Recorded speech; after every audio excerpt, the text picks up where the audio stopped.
ETF index mutual funds నేర్చుకుని stock మార్కెట్లో రాణించాలనుకుంటున్నారా? వెంటనే ఈ నెంబర్కి కాల్ చేయండి.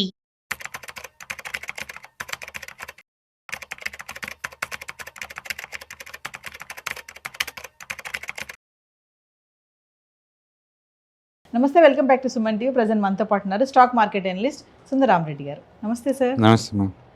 సార్, మీరు అంటూ ఉన్నారు సిల్వర్ తగ్గదు, అలానే పెరిగిపోతుందని చెప్పేసి. మరి ఇప్పుడు బంగారం కూడా అలానే ఉంది, 1,35,000 దాటేసింది. మరి 2026లో కూడా ఇలాగే ఉండబోతుందా? పొంగల్కి ఏమైనా తగ్గే ఛాన్సెస్ ఉన్నాయా అంటే? సో బేసికల్గా డీడాలరైజేషన్ జరుగుతుంది కదా, అందుకని ఎక్కువ బ్యాంకులు మొత్తం కూడా డాలర్ బదులు ఆ ఎసెట్ బదులు ఈ ఎసెట్ని స్టోర్ చేసుకుంటూ పోతున్నాయి. అందుకని హ్యూజ్ డిమాండ్ ఉంది వరల్డ్ వైడ్ కనుక చూసుకుంటే.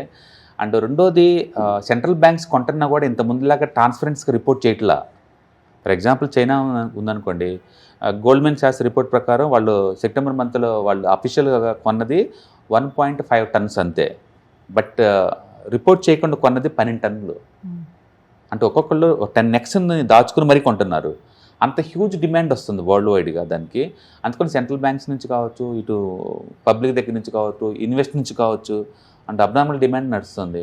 అందుకని మొదటి నుంచి మనం అంటూనే ఉన్నాం, సైకిల్ మారింది అండ్ గోల్డ్ అనేది ఇప్పుడు నుంచి యాక్టివ్ అసెట్ లాగా ఉంది అనేది.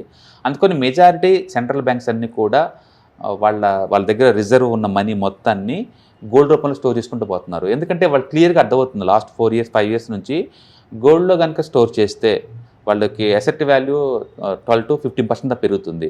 డాలర్లో కనుక స్టోర్ చేస్తే ఈ సంవత్సరం 80% లాస్ అయింది. ఈ సంవత్సరం జనవరిలో డాలర్ DYX ఇండెక్స్ అయితే 107 దగ్గర ఉంది, ఇప్పుడు లైవ్లో 98 దగ్గర ఉంది. అంటే డాలర్ డ్రాప్ అవుతుంది. డాలర్ డ్రాప్ అవుతున్నప్పుడు డాలర్ని ఫ్రీజ్ అవుతున్న భయంతో కూడా ఉంచుకోవట్లేదు. ఎందుకంటే రష్యాని ఫ్రీజ్ చేశారంటే ఆ ప్రపంచం మొత్తం మనకు ఒక రకమైన డౌట్ అనమాట, వీళ్ళు డాలర్ని వెపన్లాగా వాడుతున్నారు, రేపొద్దు మన అసెట్ కూడా ఫ్రీజ్ చేస్తే పరిస్థితి ఏందని. అందుకని ఎవ్వరు కూడా డాలర్ మీద నమ్మకం పోయింది అందరికీ. వాళ్ళందరూ కూడా సెంట్రల్ బ్యాంక్స్ డాలర్తో సంబంధం లేకుండా బిజినెస్ చేసుకుందాం అనే థాట్కి వస్తున్నారనమాట. అందుకని డీడాలరైజేషన్ బిగిన్ అయింది. ఇది అమెరికా వల్లే బిగిన్ అయింది, అమెరికా వల్లే ఎఫెక్ట్ అవుతుంది లాంగ్ టర్మ్ పాయింట్ ఆఫ్లో. అంటే ఇప్పుడు ఆల్టర్నేటివ్ మరి ఇంకేంటి, ఇంకా ఎసెట్ ఇంకేం ఎసెట్ అంటూ గత 5,000 సంవత్సరాల నుంచి కూడా గోల్డ్ అనేది అఫీషియల్ కరెన్సీ అనమాట. అది తిరిగి మళ్ళీ దానికి వచ్చేసారు. ఒకవైపు ఏమో మోడర్న్ వెస్ట్రన్ కంట్రీస్ అన్నేమో క్రిప్టో కరెన్సీకి మూవ్ అయ్యారు, అండ్ ట్రెడిషనల్ కంట్రీస్ అన్నేమో గోల్డ్ కల్ని మూవ్ అవుతుంది అనమాట. అయితే ఇప్పుడు క్రిప్టోస్ మొత్తం 1 year లోలో ట్రేడ్ అవుతున్నాయి, 1 year లోలో ట్రేడ్ అవుతుంది అనమాట. ఇక దాంతో ఈవెన్ వెస్ట్రన్ కంట్రీస్ వాళ్ళు కూడా ఆ బ్యాంక్స్ కూడా మేబీ జాయిన్ అయి ఉండొచ్చు గోల్డ్లో. అందుకని ఇవాళ రేపట్లో గోల్డ్ అనేది పోర్ట్ఫోలియో మ్యాండేటరీగా అయిపోతుంది. అందుకని మీరు ఏ ఫినాన్షియల్ ఎక్స్పర్ట్ మాటలున్నా కూడా వాళ్ళు 20-30 ఎక్స్పెక్ట్ చేస్తున్నారు. ఒకప్పుడు 5% అనేవాళ్ళు, ఇన్ఫ్లేషన్ హెడ్జిగా ఉంటుంది, ఒక 5% పెట్టుకుని అనేవాళ్ళు. ఇప్పుడు లేదండి, 20-30 పెట్టుకుంటున్నారు. అంతెందుకు ఇండియాలో గవర్నమెంట్ అఫీషియల్గా ఉన్న నేషనల్ పెన్షన్ స్కీమ్లో అయితే వాళ్ళు కూడా సిల్వర్ గోల్డ్కి పర్మిషన్ ఇచ్చేశారు. దాని మీనింగ్ ఏంటంటే వరల్డ్ వైడ్గా ఇన్వెస్ట్మెంట్కి ఇండస్ట్రియల్ యూటిలిటీకి టూ మచ్ పెరుగుతుంది. అందుకని ముందు రోజుల్లో తగ్గేదేం లేదు. కాకపోతే ఈ స్పీడ్ మెయింటైన్ చేసిద్దంటే చెప్పడం కష్టం. ఈ స్పీడ్ ఉండదు. ఏ ఎసెట్ అయినా సరే ఒకటి బాగా పెరిగింది అనుకోండి, దానికి రెస్ట్ అవసరం అనమాట. అందుకని మీ ఎక్స్పెక్టేషన్ ఉంటే ఒక 10 to 12% అలా ఉంటే మనం కొనొచ్చేమో, కానీ ఈ స్పీడింగ్ ఇంతే కంటిన్యూ అవుతుంది నెక్స్ట్ ఇయర్ అని చెప్పలేదు. సిల్వర్ అయితే మాత్రం ఇంకా కంటిన్యూ ఛాన్స్ ఎక్కువ ఉంది. ఎందుకంటే ఇండస్ట్రియల్ డిమాండ్ టూ మచ్కి వస్తుంది. అటు సోలార్ ప్యానల్ కావచ్చు, ఈ ఆర్టిఫిషియల్ ఇంటెలిజెన్స్ మిషన్స్ వల్ల, ఎలక్ట్రానిక్స్ గూడ్స్ వల్ల ఉండొచ్చు. మొత్తానికైతే ఈ ఎలక్ట్రికల్ గూడ్స్ మ్యానుఫ్యాక్చరింగ్ పెరిగే కొద్దీ and silver usage industrial activity బాగా పెరుగుతుంది కాబట్టి అది కంటిన్యూ అయ్యే ఛాన్స్ ఎక్కువ ఉంది. ఏ వారం కావారం లేదు, ఇక్కడ ఆగిపోద్ది అనుకుంటూనే ఉన్నామా, అది పోతూనే ఉంది. వారం మారిందంటే 5% ప్లస్ కనపడతా ఉంది. అండ్ టూ మచ్ డిమాండ్, అందులో డౌట్ లేదు. ఏంటంటే గోల్డ్ చూసుకుంటే 130 లోనే ఫ్లక్చువేట్ అవుతుంది సార్, 35, 34, 36, అంతకంటే డౌన్ రావట్లేదు. మరి కొంతమంది 1,00,000 వరకు వచ్చి అయిపోద్దని చెప్తున్నారు.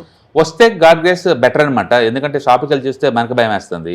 అందరూ ఇలా నిలబడిపోయి స్టాప్ అంతా లేదు, ఒక్క కస్టమర్స్ కూడా లేరు, ఒక్క గూడ్స్ కూడా అమ్మటం లేదు. చాలా పెయిన్గా ఉంది ఆ ఇండస్ట్రీ. నాకు తెలిసి నెక్స్ట్ 2-3 quarters చూసుకుంటే రిజల్ట్ వాళ్ళకి పెద్ద ఏం రావట్లేదు దానికి. అందుకని ఈ రేట్ల మీద కొనాలంటే ఎవరికైనా కొంచెం ఇదిగానే అనిపిస్తుంది. బట్ అదే టైంలో గుర్తుపెట్టుకోండి, ఇండియాలో గోల్డ్ ఇంపోర్ట్స్ ఆల్ టైమ్ హైలో ఉన్నాయి. ఇప్పుడు మనం ఇంపోర్ట్ చేసుకునే గోల్డ్ ఆల్మోస్ట్ 7 లక్షల కోట్ల వర్త్ గోల్డ్ మన వాళ్ళు కొంటున్నారంటే అది ఆయిల్ అండ్ గ్యాస్ లాగా. అంటే ఊహించుకోండి, టూ మచ్ కొంటున్నారు. యాక్చువల్ డాలర్ అంత రూపీ అంత వీక్ అవడానికి కారణం ఈ డాలర్ ఇంపోర్ట్స్, ఇది గోల్డ్ ఇంపోర్ట్సే. ఎందుకంటే ఆయిల్ అండ్ గ్యాస్ తప్పదు కాబట్టి మనం ఇంపోర్ట్ చేసుకుంటాం. అందులో మెజారిటీ 50% వరకు మనం రష్యా తోటి లేదా వేరే కంట్రీస్ తోటి లోకల్ కరెన్సీ టైప్స్ అయినాయి. అవి డాలర్ దాటి బయటే మనం ట్రేడ్ చేస్తున్నాం. బట్ స్టిల్ రూపాయి ఇంత వీక్ అవడానికి కారణం ఏంటంటే, ఒకటి FIIs ఇండియా నుంచి మనీ అంతా బయట తీసుకెళ్తున్నారు, అంటే లోపలికి రావట్లా. రెండోది మనోళ్ళు అమెరికాలో ఇన్వెస్ట్మెంట్స్ ఎక్కువైపోతున్నాయి, ఈ రూట్లో బయటకు వెళ్ళిపోతున్నాయి. అండ్ మూడోది గోల్డ్ ఇంపోర్ట్స్ ఎక్కువైపోతున్నాయి. ఈ మూడింటి వల్లే రూపీ అంతగా వీక్ అవుతుంది. అదర్వైజ్ ఎకానమీ వల్ల కాదు, ఎకానమీలో వచ్చిన వీక్నెస్ కాదు. చాలామంది డాలర్ స్ట్రాంగ్ అవుతుంది కాబట్టి మంది వీక్ అవుతుందేమో అనుకుంటున్నారు. లేదు, డాలర్ కూడా వీక్ అయింది ఈ సంవత్సరం, అది కూడా 8% దాకా వీక్ అయింది కదా. కాబట్టి డాలర్ ఇండెక్స్ వీక్ అవుతుంది, ఇండియన్ రూపీ వీక్ అవుతుంది అనమాట. ఎందుకు అంటే గోల్డ్ అనేది వన్ ఆఫ్ ది ఇంపోర్ట్స్ ఎక్కువ అవుతుంది కాబట్టి గోల్డ్ అనేది లాంగ్ టర్మ్ అసెట్ కాబట్టి అది ఎంత ఇంపోర్ట్స్ పెరిగినా సరే అది బెస్టే ఓవరాల్గా. అండ్ అందుకని ఓవరాల్గా గోల్డ్ అండ్ సిల్వర్ పాజిటివ్ వైబ్రేషన్తో ట్రేడ్ అవుతున్నాయి. And long term point of లో సస్టైన్ వెళ్ళి ముందు పోయే ఛాన్సే ఉంది. And every dip is equal to buying candidate. Maybe ఒక 10 to 15% డ్రాప్ అవుట్ అనేది మామూలుగా ఇంత పెరిగిన తర్వాత, దాని అర్థం అది కొలాప్స్ అవుతుంది ఖచ్చితంగా కాదు.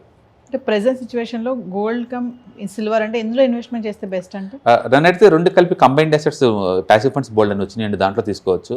లేదా మల్టీ అసెట్ అలొకేషన్ ఫండ్స్ ద్వారా ఆల్రెడీ ఎక్స్పోజర్ తీసుకోవచ్చు, ఆ రూట్లో తీసుకోవచ్చు. అండ్ ఈ రెండింటిలో కావాలి మీరు ఇన్వెస్ట్మెంట్ చేద్దాం అనుకుంటే కనుక ఎస్ఐపీలో చేసుకోండి.